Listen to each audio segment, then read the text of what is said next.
Hello friends, I welcome you in this lesson. In this lesson, I am going to discuss national income in the economy. Friends, national income is always in news. You will find the GDP, you will find growth rate, right? You will find export, import, investment, savings. So all these terms are always in news, right? In this series of lesson, I will be discussing this national income. So what is the meaning of national income? I will be discussing that. What are the different factors of production? Then economic agents, circular flow of income, three methods for the estimation of national income. And then we will discuss the first method, expenditure method, where we will discuss the two-sector economy, three-sector economy, four-sector economy.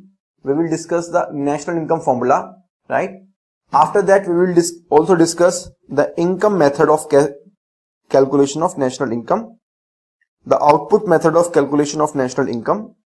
We will also discuss the terms like real GDP versus nominal GDP, GDP deflator, right? And there are many more related terms which include investment, GDP, inventory, and so on. So friends, this chapter is very crucial because every year you will find minimum one question, and at times you can also find around 4 questions from this particular chapter. So let us start with the meaning of national income. And before I discuss the national income, friends, let me ask you, why at all we need to calculate the national income, right? So this is a very important question. So can you give the answer? Can you give the answer? So just think. I'm giving you some time. Just think.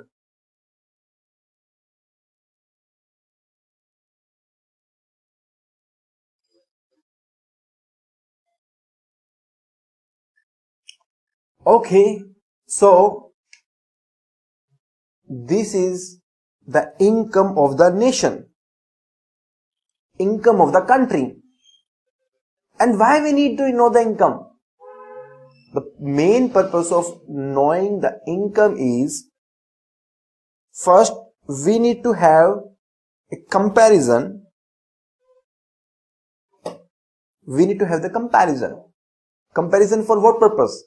For analysis purpose, for decision making purpose, right? So we need to compare our country versus the other countries. So this inter-country comparison is required. So when I say that USA is a developed country, USA is far ahead of India, on what basis do I say that? So the basis is national income, and based upon national income only we calculate per citizen income, which is also called as per capita income, right? So first of all, the comparison between the different countries in the world is done based upon the national income only. If the value of India's economy is $2 trillion and the value of USA economy is $10 trillion, that means the USA is 5 times bigger than the India's economy. So this is possible on what basis? This calculation, this analysis is possible only based upon the comparison of India's economy with the USA economy is possible only on the basis of calculation of national income, right? Then we have to have the inter-period comparison. So comparison of the country's income in 2020, in 2019, in 2018. So if the income of 2020 is suppose 100, if the income of 2019 is 90, if the income of 2018 is 110, how do we analyze this? So can we say that from 2018 to 2019 there has been a reduction in the income or negative growth rate? Yes. From 2019 to 2020, can we say there is increase in the income or the positive economic growth rate? Yes, that is also true. So the point is that from one period to another period, the comparison is possible. And based upon that comparison, the country can take the right decisions.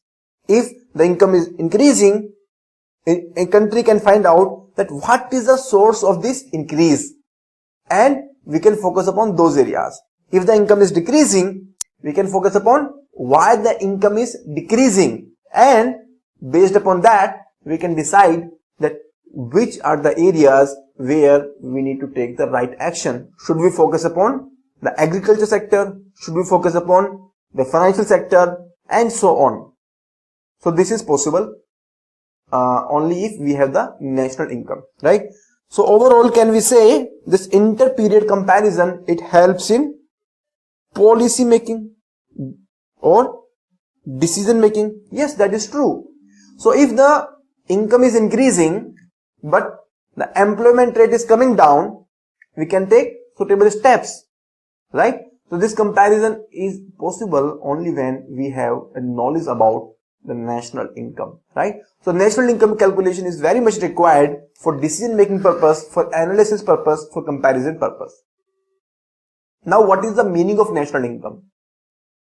So friends, first is, this is the income of the nation, right? So this income belongs to a country, right? Now when I say country, so is it the income of the particular geographical area, the income that is being earned in a particular geographical area of the country, or by the citizens of that particular country, or by the residents of that particular country? This is a very good big question. I am repeating my question. My question is, when I say national, do I say residents' income, the income of all the people who are residing in the India, or do I say the income of the people who are the citizens of India, whether they are living in India or outside India? What is the meaning? So the answer is that here we take the income of the residents, the people who are living in India, whether they are citizens of India or not, it does not matter, right? However, at the same time, I would also say that we also calculate the income from national perspective, that is the income that belongs to the nationals. For that we have the measure called GNP, gross national product. Friends, the discussion that I just did, I will again repeat when I discuss the concept of GDP and GNP, right? So don't worry if you are not getting this concept like GNP, GDP, because I have not yet discussed. So I am just setting out the foundation in this particular session. I am just setting out the context of the discussion, right? So national income, income of the nation, and if we see the formal definition, national income of a country is the total income, right? It is the total income, right, generated by the residents of the country, the people who are residing. As I told you, it does not say citizens, so it does not say income of citizens. It says the people who are residing in India in its economic territory. This economic territory is not equal to the political territory. It is not equal to the geographical territory. What is the meaning of economic territory? I will be telling you in the upcoming slides. In a particular period of time, that period can be 1 month, that period can be 1 quarter, or 1 quarter is also equals to 3 months. This period can also be 1 year, right? So this particular period can be any of these. Now, before we move ahead, we have to know certain basic terms. First term is the factors of production and their contributions. So friends, in any economy, when the production activity happens, what is the meaning of production? The production is process of converting the input into the output, right? So the process of converting input into output. So when I convert the wheat into the flour, this is the production. This is the production. Now, what are the different factors which are required for production? Can you think of some factors? So, just have 10-minute quick thinking about what are the different factors of production.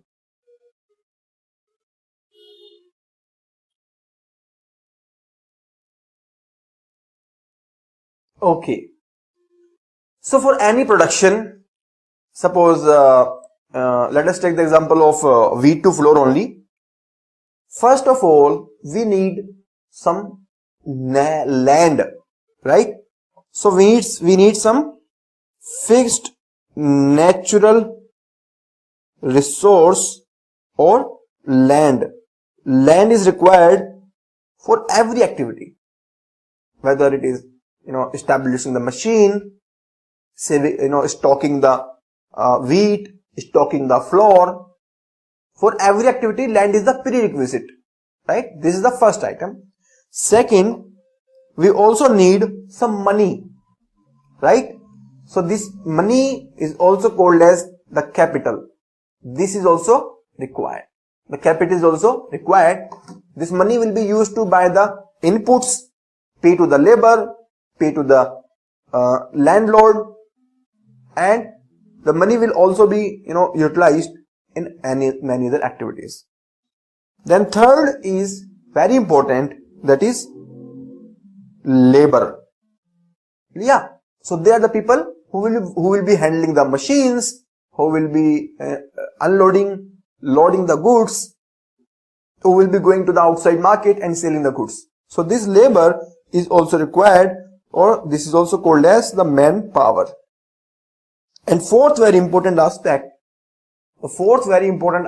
is the entrepreneurship. So the person who brings all these factors together, at single place, that person is called the entrepreneur. So this entrepreneurship is also required. Now, these are the different factors of production, right? These are the different factors of production, or these are the different inputs. Can we say these are the different inputs? Now, what is their reward? What is their reward? So this is contributing land, this is contributing capital, this is contributing manpower, and this is contributing entrepreneurship. So for land, what we will be giving them? So we will be giving them rent. Yes, we will be giving them rent. What will be the reward of capital? The reward of capital will be interest. Reward of labor or manpower, it will be wages. And last, entrepreneurship.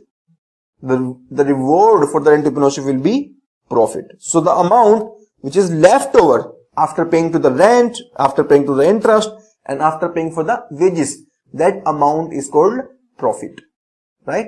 So this is the factors of production, and these are the rewards to the factors of the production. These are the rewards. Now, just see, these are the factors of production, different factors, and these are the incomes, right?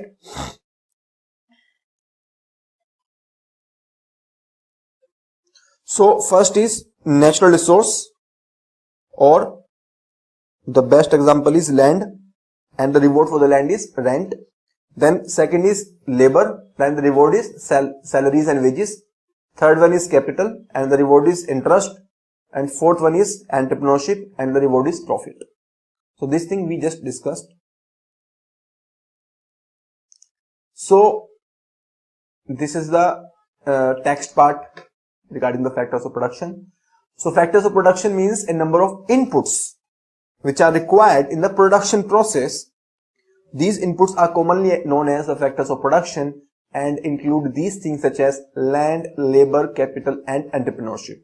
So labor, capital, entrepreneurship and fixed natural resources, the things we have already discussed. Now coming to the next important part, that is economic agents. Economic agents. What is the meaning of economic agents? So friends, we have seen the different factors which are used in the production process. Now these economic agents means the important players in the economy. For example, if I say Indian economy, so who are the important players in the Indian economy? So it can include the people like me and you. We are the individuals or the group of individuals. So for example, family, for example, a particular residential society. So family or residential society means the group of individuals. So all of us, we will be categorized into one term called household. So we will be categorized into one term called household. So one category is household. So these households are individuals or the group of individuals who can make the decision. Very important part is who can make the decision regarding the consumption, production or any other economic activity. So they are independent. They are free to choose. They are free to make any decision. They are free to make any choice which maximizes their satisfaction. So this is the meaning of household or individuals, right? Second category of players is the firms. The firms.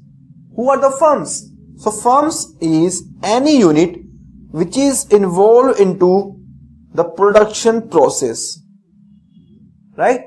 The firm is any unit which is involved into production process. So it can be, for example, Delhi Metro, right? It is also involved into the production process of services. It can be Reliance Petroleum, it can be Tata Steel, right? It can be Ashirwad Atta and so on. So different kind of firms can be there which can produce both the goods and services. So both goods and services, both kind of activities can take place, and this production process we have already seen, it involves 4 factors of production. We have already seen it involves the 4 factors of production. Then third is the government or the state. The government means the central government, the state government, the municipality, right? So they can either involve themselves into the production activity. So for example, we take the Indian Oil Corporation, the BPCL, Bharat Petroleum Corporation Limited. So they are the government entity.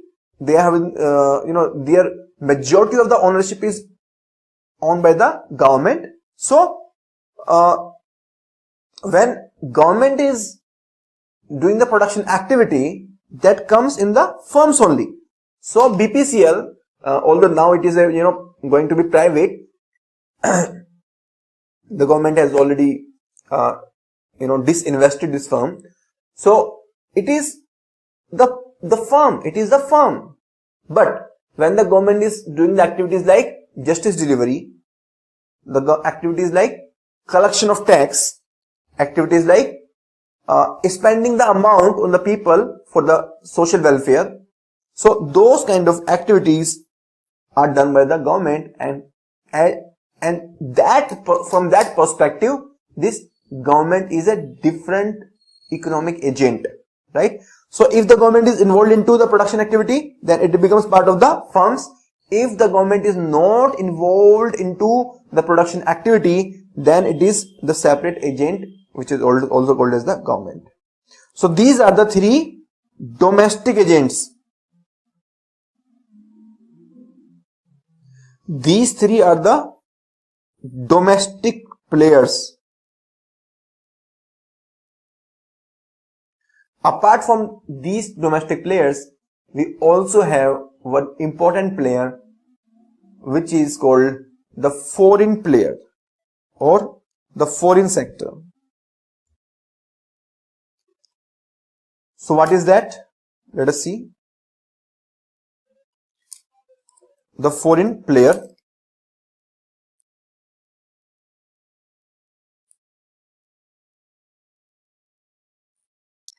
So foreign player or foreign sector includes all the countries outside India. So that is also called as rest of the world. That is also called as rest of the world, ROW. So can you give the practical example? What is the meaning of rest of the world? So it includes other countries like USA, Pakistan, any country. So all the countries except India, they are part of the foreign player or foreign sector. And what kind of activities are done with the foreign sector? So we are involving into trade of goods and services. We are involving into the capital transfer of FDI, FII, etc. So these are the activities which we are involving into. This trade can involve import, export. This capital can involve FDI, FII, as I already told. Right? So four major players: household, firms, government and foreign sector. So firms, also known as the production units. Second player is the government. The role of state includes framing laws, enforcing them and delivering justice. And we will also denote them with the term government. Then we have household sector. So it means the single individual or the group of individuals for whom the decisions relating to consumption are jointly determined. Then we have external sector. External sector includes the external countries with whom we are involved into the trade of export and import, right? So firm, the government, household sector and the external sector. These are the four important economic agents. Once this thing is very much clear to us, then we can understand the next concept, that is circular flow of income. So what is circular flow of income? Let us see. So do you have any idea about the circular flow of income? Yes or no? It can be anything, right? I am giving you 60 seconds to think about whatever you know about the circular flow of income, and then we will start discussion about it, right? So take next 60 seconds from now.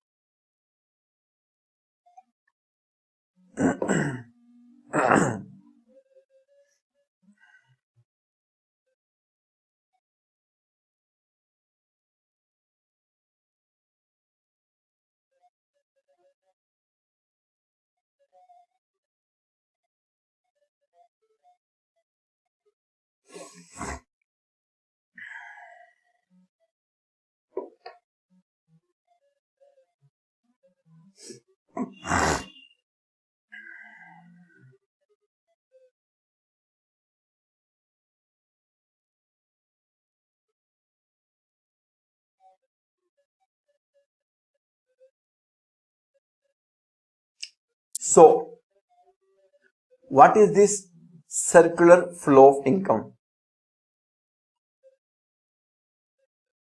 Friends, I already told you that there are four different economic agents, right? And two most important agents are the household and the firms. The household and the firms. These are the two very crucial, we can say, agents. Now, these households, they are acting as, suppliers of factors of production. Can we say that? They are acting as suppliers of factors of production to the firms. Yes, that is true. and in return these firms are giving them the reward. So what are the reward? Reward or income. So what is that reward? That reward is in the form of rent, in the form of profit, in the form of wages or interest. Right? These factors of production, what they are supplying? They are supplying the land, the labor, the capital and entrepreneurship. They are supplying these four factors, and in return they are getting rent, profit, wages and interest. Right? So this is the income that these households are getting. This is the income that these households are getting. Right? So this is one kind of flow. Can we say this is circular flow? On the one hand we are sending the amount and we are getting back the amount. The services are being provided by the household and the amount is returned back by the firms. So can we say that this is the circular flow? Yes, this is the circular flow. Now, the second aspect. The second aspect is with respect to this production, whatever they are producing as a result of getting the input from the factors of production, this input they are supplying to the household in the form of goods and services. Right? So they are supplying these this production in the form of goods and services. Now in return the households are expending the amount. So households are doing the payment to the firms. Right? So this is the production and this is the expenditure. This is the income. Right? So can we see that income is, the amount is going first, from household to firm, then from firm to household, then firms are sending this amount to the household and then coming back to the firm. So this circular flow is happening, and this circular flow indicates that we can calculate the country's income in three different ways. And before I discuss this thing, I will ask you a very interesting question. How do you calculate the income of a particular person? So for example, if you want to calculate my income, how do you calculate that? Can you think of different ways of calculating income? Right? Think. So, the different ways to calculate the income. So, for example, if you have to calculate my income, you can calculate in different ways. Either you can know how much I spend in my life and I save. I spend and I save. So, if, for example, if I am spending 100 rupees and saving 100 rupees on monthly basis, that means my monthly income is 200 rupees. Right? So, the expenditure and the saving, or the consumption and saving, that is one way of calculating the income. Can I say? Yes. This is the first method, which is also called as the expenditure method. Second method. If you know, if I tell you the value of the services and goods which I deliver. So the services which I deliver is the lecture, the goods which I deliver is the study material. If you know the value of goods and services which are delivered by me to you, then also you can understand this particular income of mine. Right? So another way of calculating my income can be the value of goods and services, or the value of output. Right? So this is called the output method of calculation of national income. Right? Now, there is one more way. There is one more way.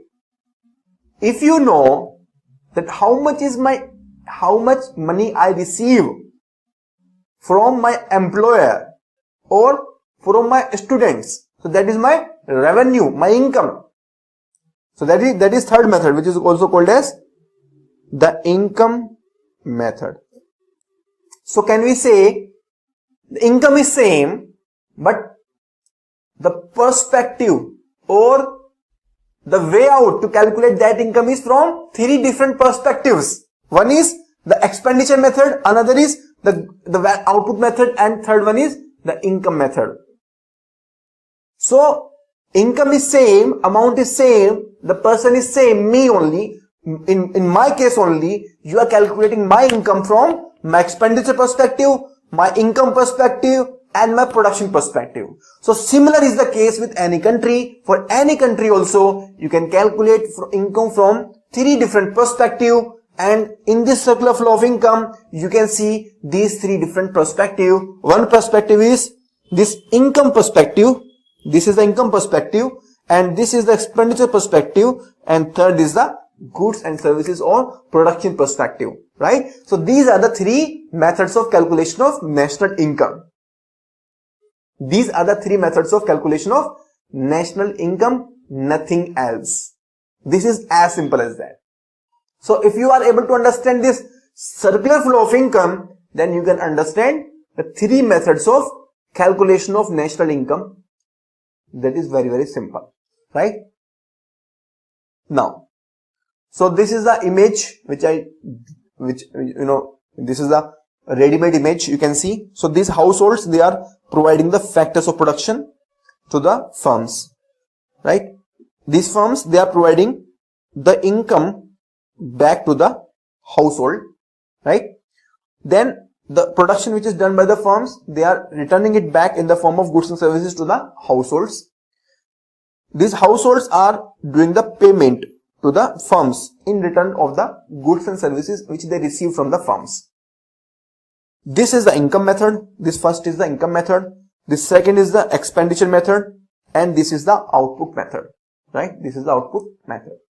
So this is what we call as the supply side.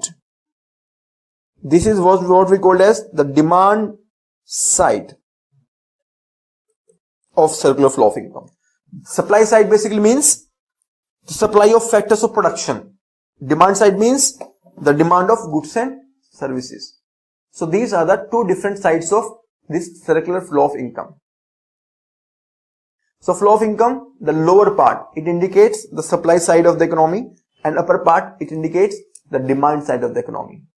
In the lower part, the households supply factors of production, and in return, the business firms, they give wage, rent, interest and profit.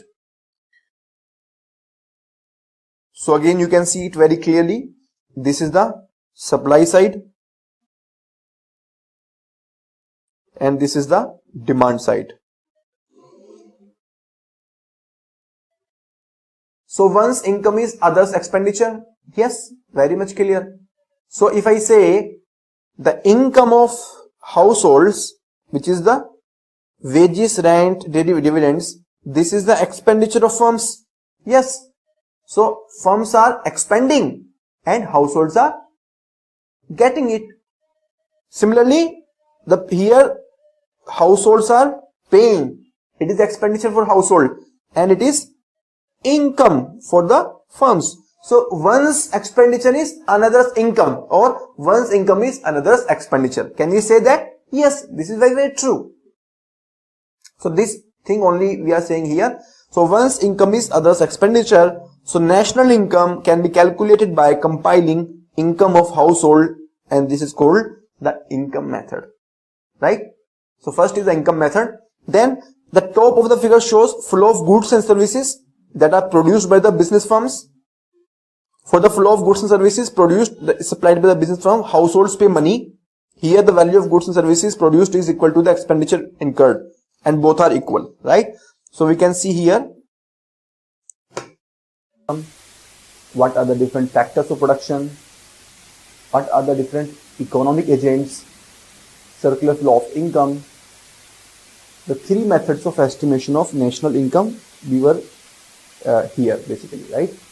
So in this session we will discuss this brief overview of these three methods, and then we will start with the first method, that is the expenditure method. And in this method we will discuss 2-sector economy, 3-sector economy, 4-sector economy, and then we will discuss the national income formula as per the expenditure method, right?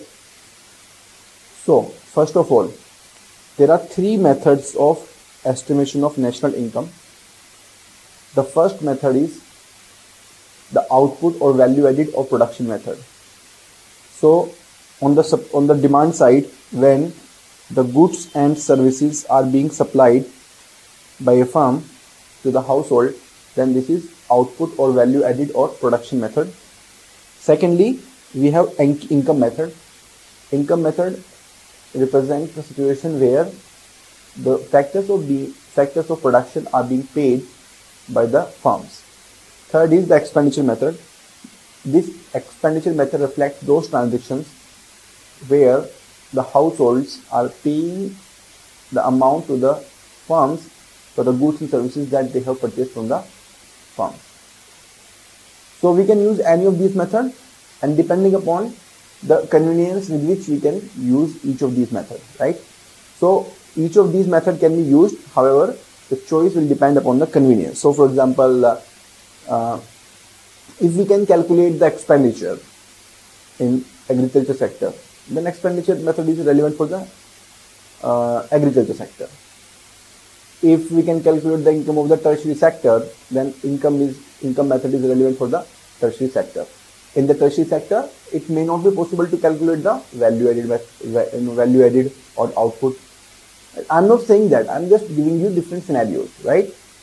So what is actually happening, we will discuss in the upcoming discussion, but I'm giving you an idea that can we calculate the expenditure, can we calculate the income, can we calculate the production. Depending upon that, we have to see three methods. Now, friends, what these three methods are representing, I want to give you a practical overview. So, if you want to calculate my income, how will you calculate my income, the income of a the person who is teaching? So, can you take few seconds and see that what are the way outs through which you can calculate my income, and then I will tell you these three different methods.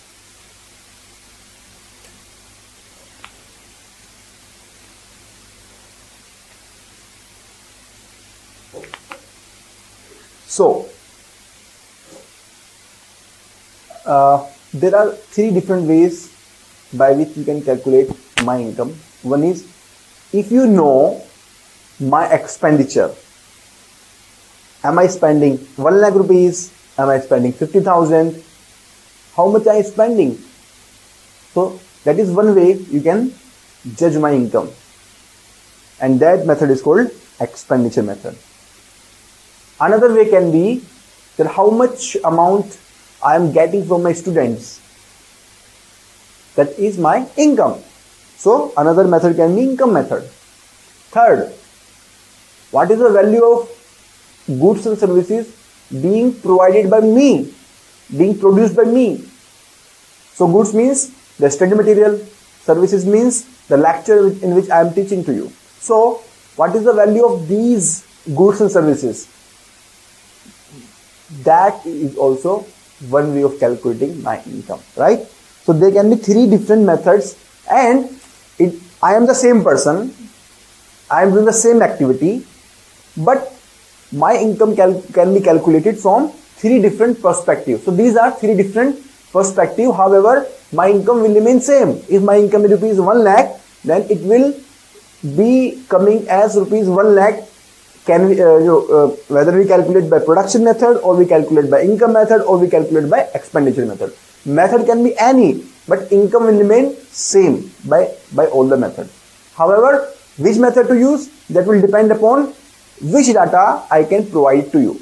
If I can provide you the data of expenditure, then you can calculate my income by the expenditure method. If I can provide you data of my income, you can calculate by that method. Or if I can tell you what is the value of my activities, then you can calculate by that also. So that choice is with the person who is calculating, right? And similarly, these three methods are applied in the national income. In different sector, we can choose any particular method or a combination of method and calculate the income in that particular sector. However, from whichever method we calculate the income, it will remain same. The income amount will remain same. The method can be any, right? Now,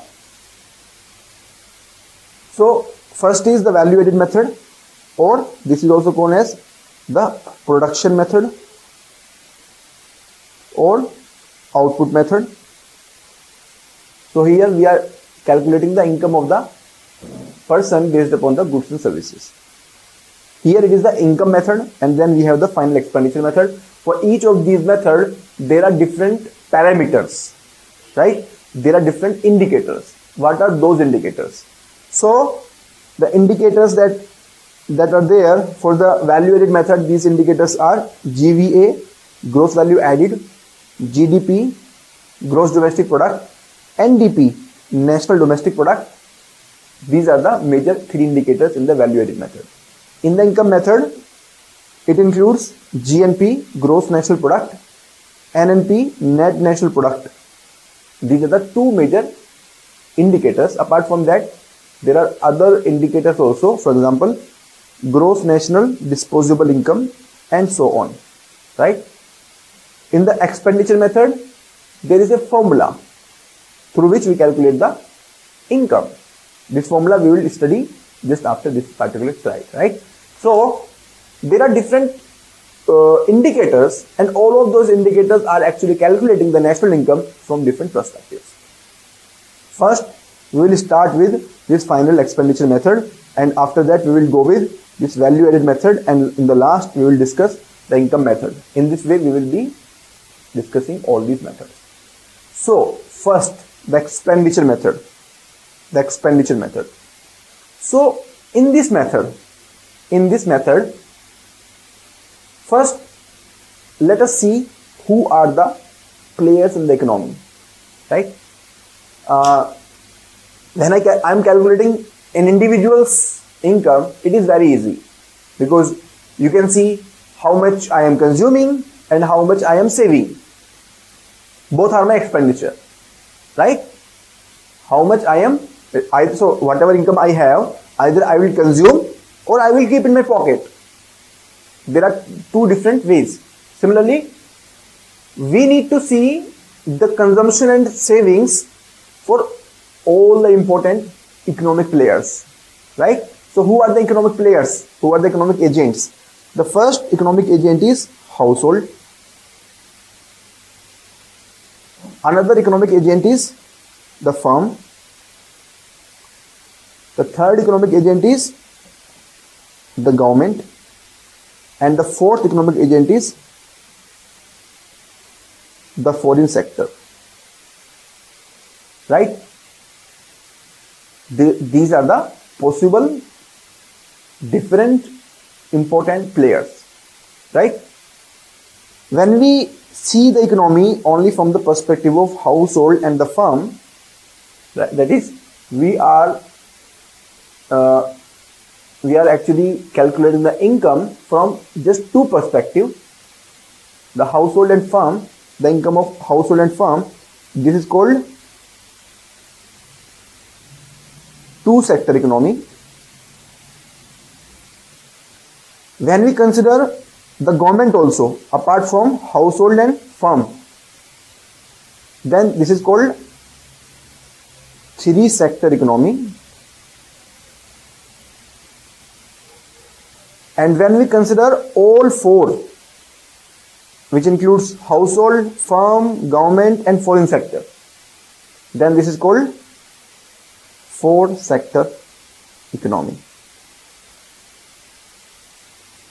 So we will see the calculation of national income in two-sector economy, in three-sector economy and in fourth sector economy, right?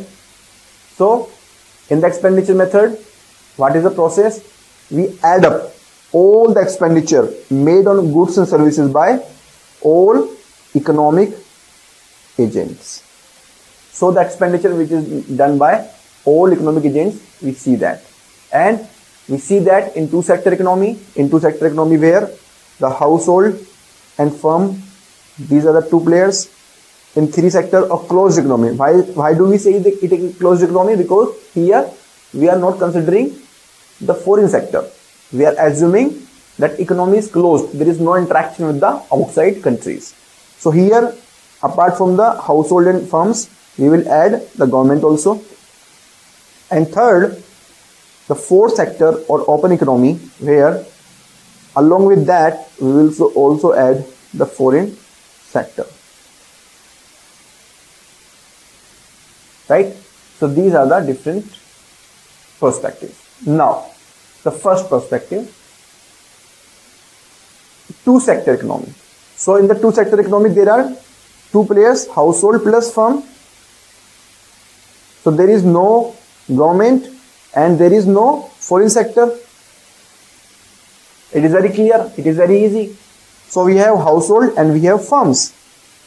And this circular flow of income, we can see that here there is factor inputs, the four factors of production, they are giving the input and they are getting the payment in return.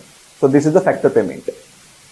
Similarly here in the bottom, the goods and services are being supplied by the firm to the household, and in return these household are expending some money, right? Now this is the circular flow of income we have already seen, nothing new here. Till now we assumed that whatever money the households were receiving in terms of factor payment. So what is the income of the household? The income of the household is this factor payment, right? The money they are receiving in the form of wages, the money they are receiving in the form of rent, interest, etc. So this is their income, and we are assuming that this income is equal to this expenditure that they are doing on the goods and services. So if they are earning rupees 100, they are expending rupees 100. There is no saving. This is our assumption naturally. But in the practical world, is it true? No. In the practical world, every person saves some amount of money in his pocket or deposits in the bank for the future purpose. Am I right or wrong? Yes, I am being practical. So practically, every person saves some money. So that money which is saved is a kind of leakage from this circular flow, right? So this circular flow, which was coming from firms to the household and then from household going back to the firms, from this circular flow of income, this savings from the household with the bank, this is purely a leakage. This is a leakage, right? So this should be reduced from the this income. However, it is part of the total income. Or if suppose I am saving 20 rupees as a saving, that means this expenditure will now become 80 rupees. So if we consider only expenditure, then we will not be able to calculate the appropriate income. So to calculate the appropriate income, we need to add this 20 and 80. 20 plus 80, we need to add these two, and when we add these two, then this 100 rupees will be the appropriate amount. This 100 rupees will be the appropriate amount, right?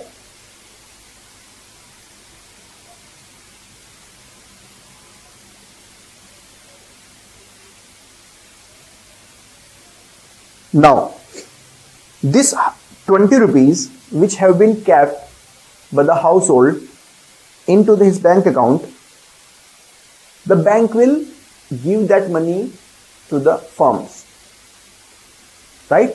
So what is the business of bank? The business of bank is to receive the money from the customer and then give it as the loan to another customer. And these other customers are mostly the businessmen who are requiring the capital for their business investment.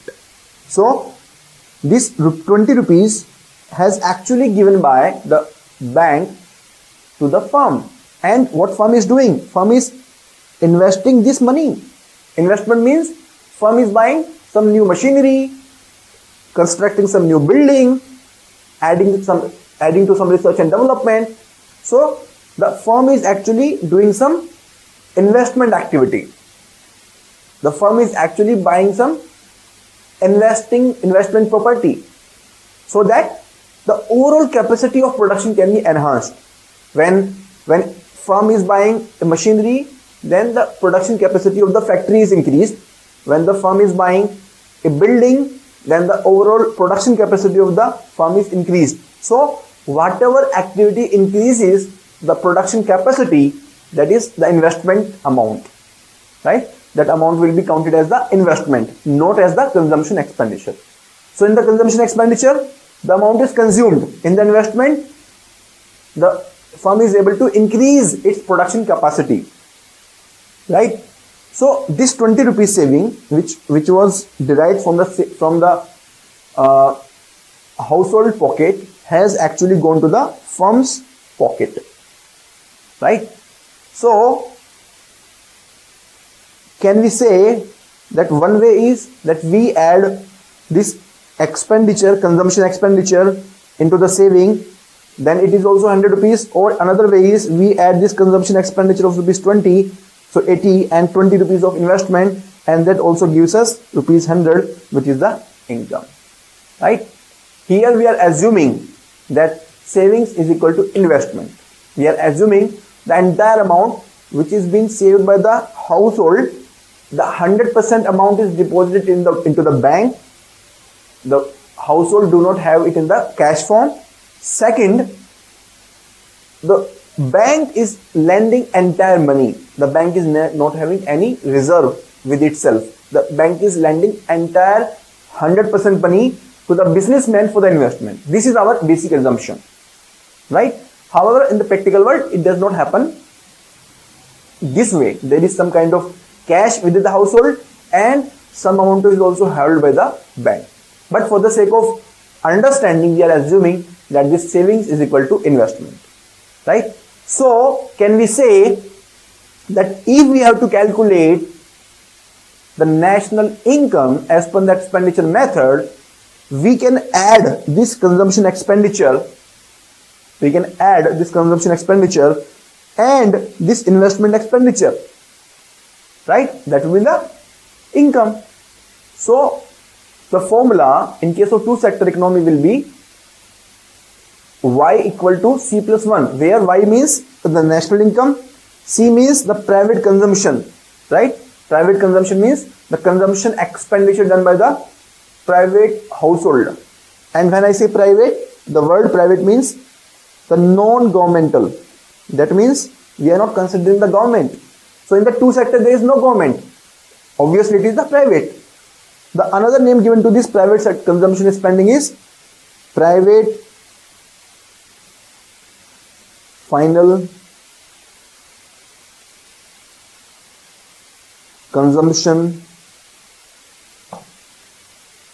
expenditure. So this is the alternate name given to the private consumption spending, right? This is the alternate name given to the private consumption spending. Then private investment spending. Investment, it is done by the firm. So we have Y is equal to C plus 1. This investment is called investment only. So in some books, this terminology you can see private final consumption expenditure, PFCE, and this is I.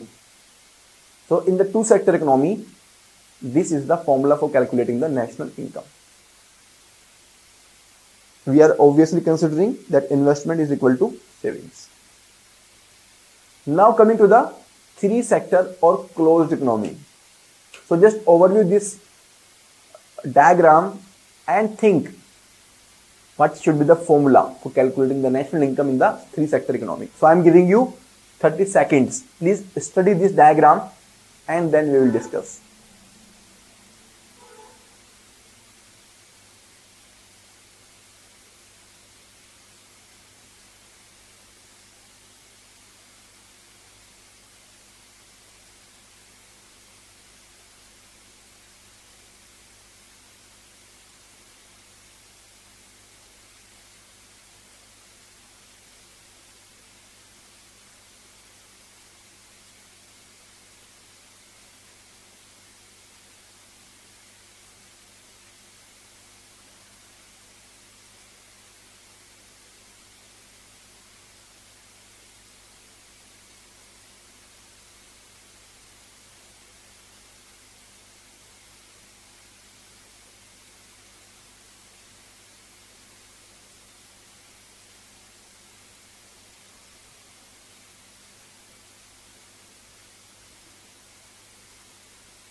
So coming back, in the three sector economy, we have household, we have farm, and then we have the government also.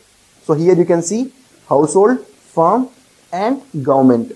Now what is the meaning of government? Government means the state agencies who are primarily responsible for collecting the taxes and providing the welfare services, buying the goods and services of the firms, and so on. So their primary work is administration, justice, and welfare, right? So that is the government. Now this government, if we see how this government will impact the circular flow of income. So this government will be taking some taxes from the firms and from the household both. So we can see the firm is also giving the taxes and the households are also giving the taxes to the government. So this is kind of leakage from the circular flow of income. However, this amount which is collected by the government will expand it. The government will give to the household for the welfare purposes in the form of food subsidy, petrol subsidy, and other kind of expenditures. Or it will give to the firms in the form of the payment made for buying the goods and services from the firms. So for example, the government may buy steel from the Tata Steel for constructing the power plant, right? So the government will be giving back this taxation money in the form of government expenditure, right? So the leakage is there in the form of taxes. However, this money is going back from the government to the firms and household in the form of the government expenditure, right? So apart from this formula, y is equal to consumption expenditure plus investment, can we say that this government expenditure is also part of the national income in case of three sector economy? Yes or no? But how? Why? This is because this consumption and investment expenditure has been reduced by the amount of taxes which have been collected by the government.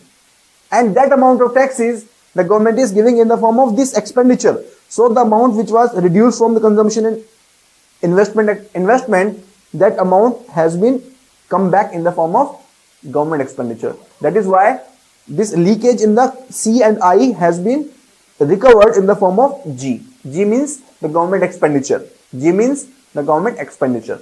So in case of three sector economy, this formula will be C plus I plus G. Right? So can we say, so these are the three players. The government is taking the taxes from the household and firms both, and the government is giving the money to the household in the form of social transfer, that is in the form of subsidy, etc., and giving money to the firm in the form of government transfers, government purchases, etc. So here the formula will be C, that is PFCE, private final consumption expenditure. I means investment by the firms, and G means the government final consumption expenditure. The technical name given to this is the government final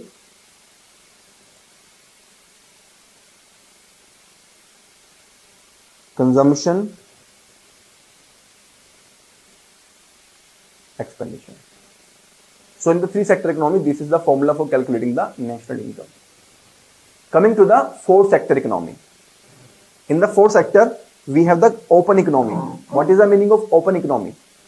Open means where the foreign interaction is happening.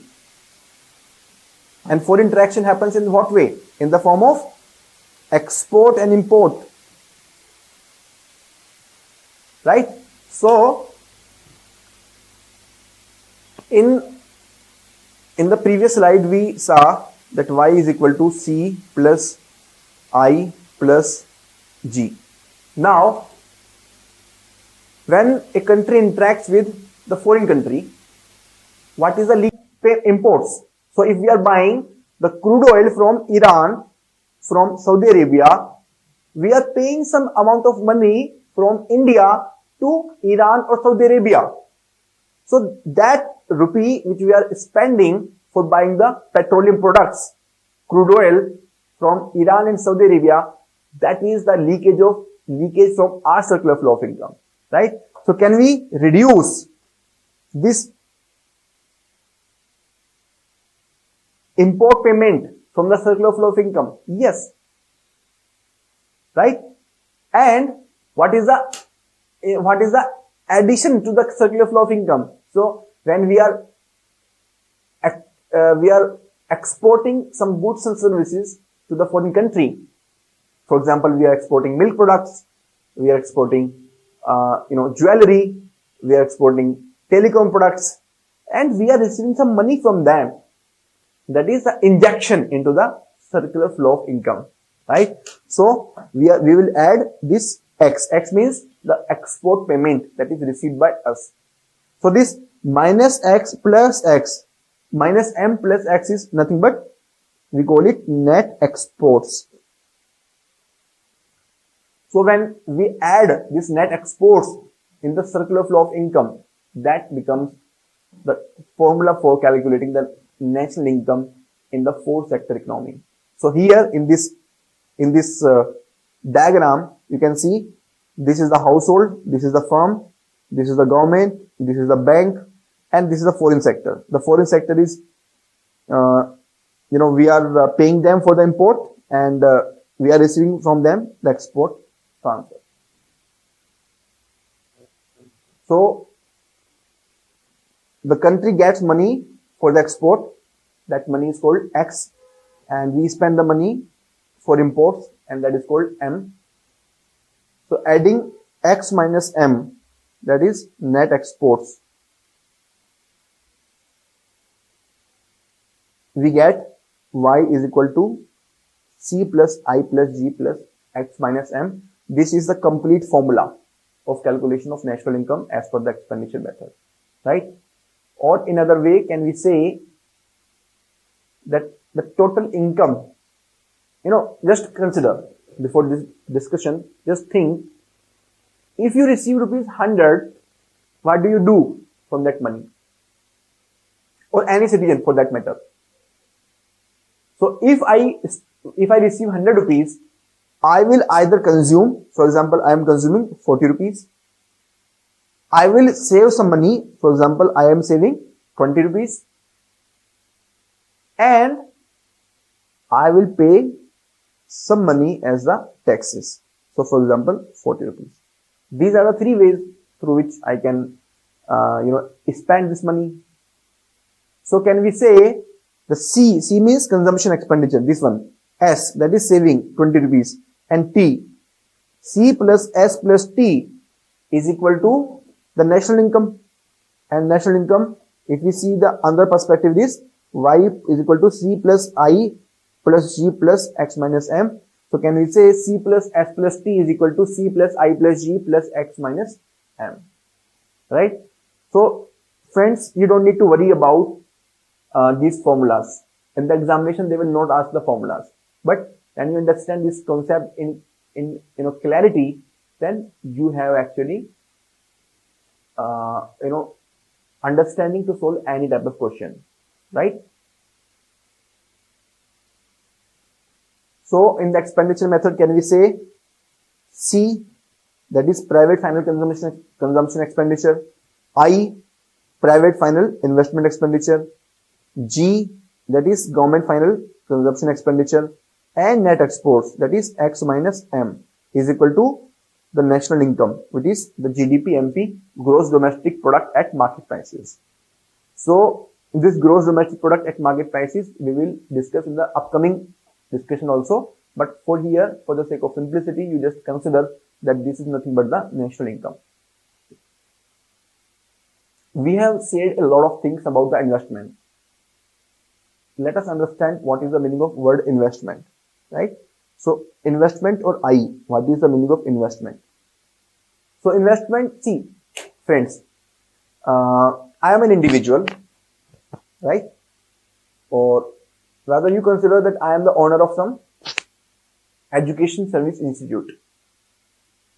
I am buying some equipment. For example, I am buying a camera, I am buying for example, I am paying some money for buying some room, some big hall where I can teach to the students.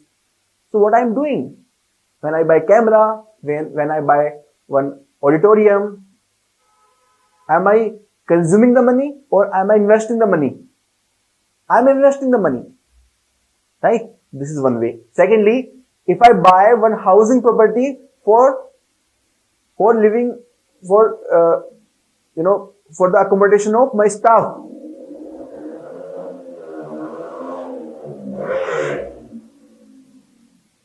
So it is also possible that I buy some hostel for my students. That is also a residential property. So that will also be part of the investment. Third, I am also having some books, the study material that I give to the students in my stock, right? So those books are lying in my stock. And in this particular year, that stock has increased because the production is more than the sale. So that is also part of my investment. So these three items, one is expenditure on the equipments, second, expenditure on residential property, and third, the increase in the inventory. When we combine both, all three of them, then this is nothing but the investment expenditure, right? So the producer or the firm's owner, they keep their profit and they buy new machinery so that their productivity is enhanced. That is nothing but the investment expenditure. If we see from the economic point of view, this is called new capital formation. So this investment is also called as the capital formation. The investment is also called as the capital formation. There are three major categories of the investment. What are those categories? Let us see. First, rise in the value of inventories. As I told you, for example, books in case of an educational institute.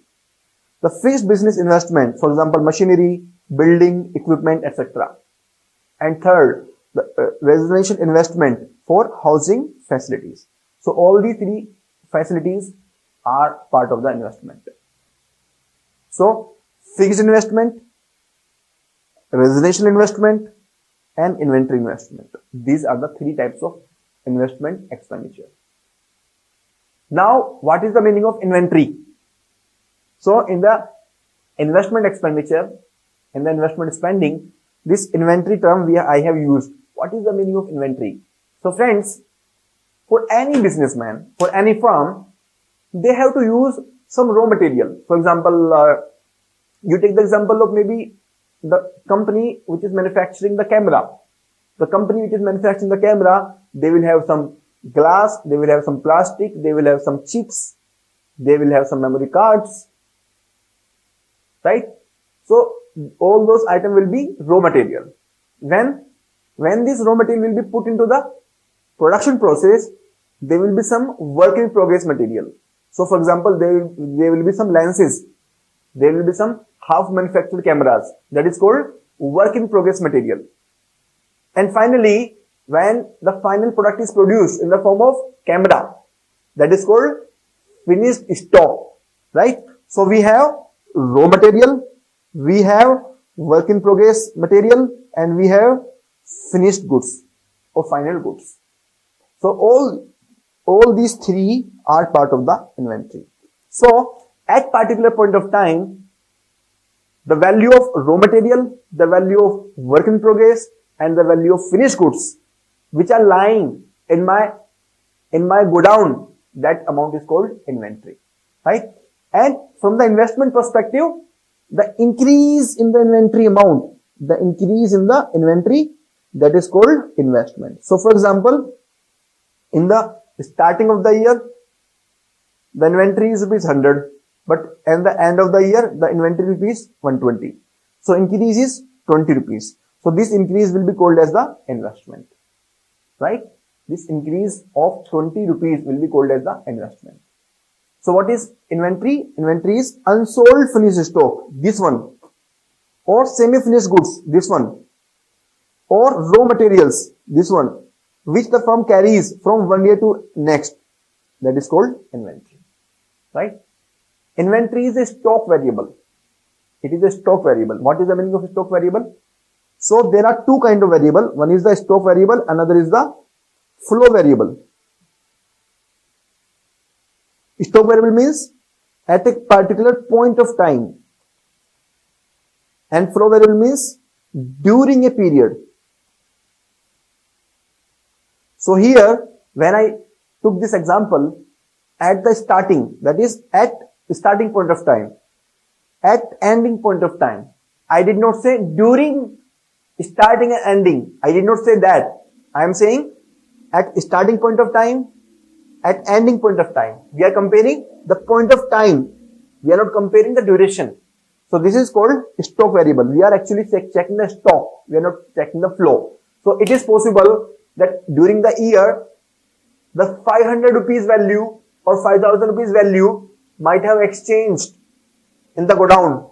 The 5,000 rupees value goods have come and they have gone to the customer. So, this is possible, but what is the point of discussion is that we will be considering what is existing at any particular point of time. We are not taking the total money, total transactions. We are not considering the total value of transactions which are happening during this particular year.